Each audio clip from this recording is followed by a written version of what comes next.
Jadi yang harus kita perhatikan adalah apapun bentuk pengolahan itu pasti akan menurunkan komposisi gizi. Ya, jadi apalagi dengan pemanasan yang berulang ya. Jadi Assalamualaikum warahmatullahi wabarakatuh. Sahabat Danggung Inspirasi, hari ini kita kembali berdiskusi bersama Ibu Profesor Tuti Anggraini PhD. Nah Bu, kali ini kita mau diskusiin. Kan biasanya ibu-ibu sering memasak banyak Bu, tetapi kadang hari itu nggak habis, lalu disimpan ke kulkas dan dipanasin lagi. Apakah itu boleh memanaskan makanan 2 kali atau ada hal yang harus diperhatikan. Hal yang harus diperhatikan dalam menyimpan makanan itu, Bu? Oh ya, baiklah Ani. Jadi kan memang kebiasaan ya ketika, apalagi di Indonesia, umumnya di Indonesia, biasanya kita itu memasak sekali banyak ya untuk 1 hari. Mungkin berbeda dengan kebiasaan orang luar, mereka biasanya akan memasak itu per jam makan aja. Nah jadi apa yang terjadi misalnya seandainya ya kita memasak itu dia berlebih ya. Jadi ada beberapa yang harus diperhatikan ya. Jadi pertama mungkin perlu diberitahu bahwa sebenarnya apapun bentuk pengolahan itu akan mengurangi kandungan-kandungan gizi yang ada pada bahan makanan. Jadi yang harus kita perhatikan adalah apapun bentuk pengolahan itu pasti akan menurunkan komposisi gizi.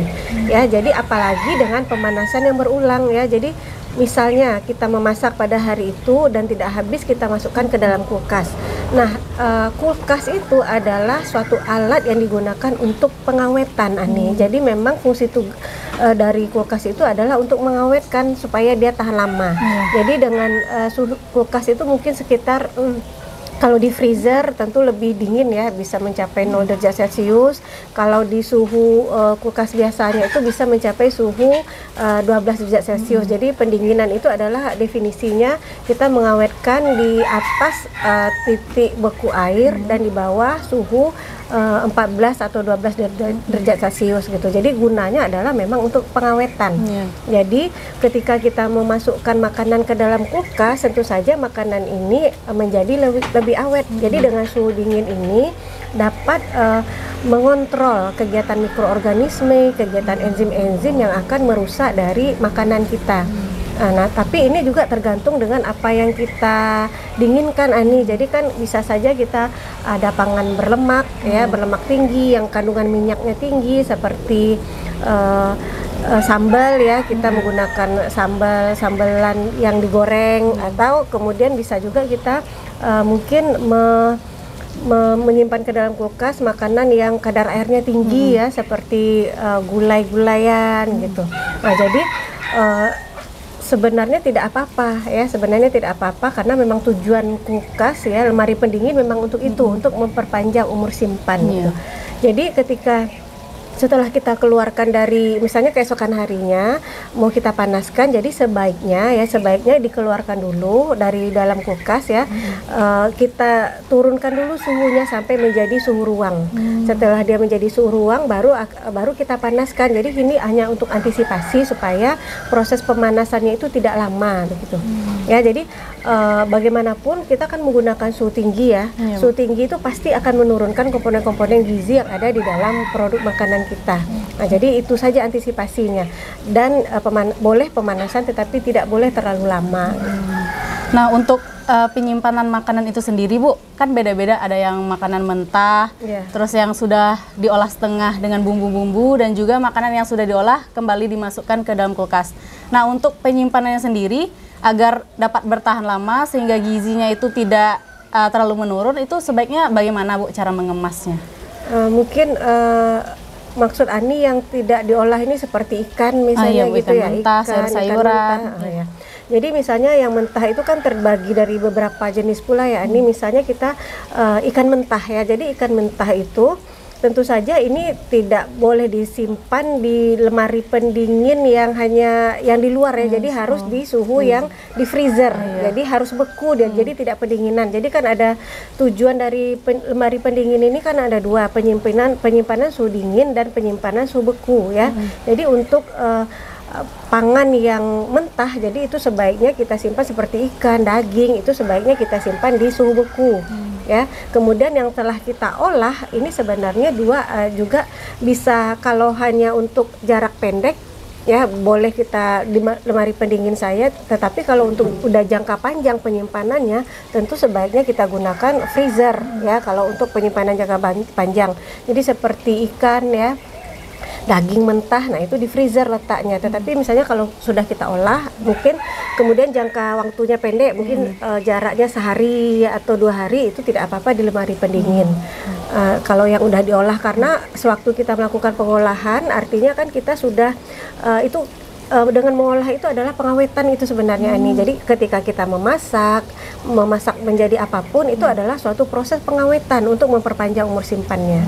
Nah, jadi itu yang harus kita perhatikan. Jadi bumbu itu sendiri juga adalah pengawet, ya. Bahan-bahan. Nah, jadi bahan yang sudah diberi bumbu, ya, apalagi sudah dimasak, itu tidak apa-apa di lemari pendingin saja, ya. Tetapi umur simpannya tentu lebih pendek gitu.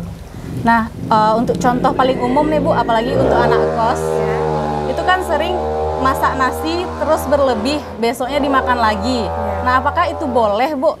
Dengan kadang magicnya tetap menyala atau dibiarkan semalaman dan besoknya makan nasi itu lagi. Ya, jadi sebenarnya terjadinya kerusakan itu ada beberapa yang harus kita perhatikan ya. Jadi kerusakan itu akan terjadi, pertama akan terjadi perubahan warna, terjadi perubahan rasa, terjadi perubahan aroma. Nah, kalau tidak terjadi perubahan-perubahan itu artinya dia masih tidak apa-apa gitu. Tetapi misalnya sudah terjadi tetapi tentu saja komposisi yang ada di dalamnya, kalau kita misalnya dengan magic misalnya, itu kan kita selalu memanaskan setiap waktu ya. Jadi dengan proses pemanasan yang lama, tentu saja senyawa yang tidak stabil dengan suhu tinggi tentu saja akan menurun Ani gitu jumlahnya. Jadi itu yang harus kita perhatikan. Jadi sebaiknya kalau ingin memasak kembali makanan itu, kalau bisa jangan berulang ataupun Iya, jadi kalau kita misalnya makanan yang berlebih ya, mungkin boleh kita panaskan satu kali ya, apalagi untuk pangan-pangan yang berminyak gitu ya. Mungkin udah kita jelaskan pula pada video kita sebelumnya, kalau minyak itu dia agak dengan panas itu dia gampang berubah, gampang rusak gitu. Jadi mungkin antisipasinya boleh kita panaskan mungkin dengan waktu yang cukup pendek ya. Jadi diantisipasi dengan didiamkan dulu sampai dia suhu turun suhunya sampai menjadi suhu ruang, baru dipanaskan sebentar gitu. Kemudian mungkin antisipasi berikutnya Ani, jadi ketika kita mungkin makanannya berlebih ya, mungkin itu dibagi-bagi aja per porsi gitu Ani. Jadi kita tidak berulang-ulang kali memanaskannya, jadi per porsi aja. Jadi memang satu kali memanaskan ulang gitu. Nah Bu, untuk makanan sendiri pasti ada yang makanan yang tidak boleh dipanaskan. Itu seperti sayur dan mungkin ada banyak lagi Bu. Nah itu bagaimana Bu? Ya, jadi yang seperti Ani bilang ya, jadi alasan kita makan sayuran itu pertama tentu kita mau vitaminnya ya, selain juga serat-seratnya. Nah, jadi kalau sayuran itu tidak direkomendasi untuk memanaskan ulang ya. Jadi setelah dimasak sebaiknya memang jangan dipanaskan ulang, karena kita takutnya ya vitamin-vitaminnya sudah tidak ada lagi begitu Ani. Jadi berbeda hal, apalagi sekarang teknologi kan udah maju ya Ani. Jadi sudah banyak sekarang sayuran-sayuran yang dibikin frozen ya. Artinya yang udah direbus juga kadang-kadang kemudian difrozenkan, kemudian kita beli ya, kemudian di rumah dipanaskan sebentar lagi untuk mengkonsumsinya. Tetapi sebenarnya sebaiknya ya kalau kita masak di rumah sayuran, sebaiknya jangan dipanaskan berulang gitu. Ya, cukup sekali saja untuk sayuran.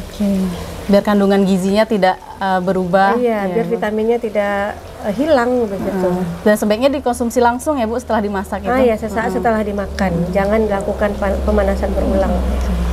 Jadi sebaiknya kalau ingin memasak itu harusnya tuh memang sesuai porsinya ya Bu. Jadi agar tidak mubazir dan juga tidak adanya pemanasan ulang, apalagi untuk makanan-makanan yang sekali dimakan. Oke, sekian bincang-bincang kita hari ini bersama Profesor Tuti. Assalamualaikum warahmatullahi wabarakatuh. video kami kali ini. Terima kasih sudah menonton. Jangan lupa untuk like, komen, dan subscribe untuk mengikuti perkembangan terbaru dari channel ini. Sampai jumpa di video selanjutnya.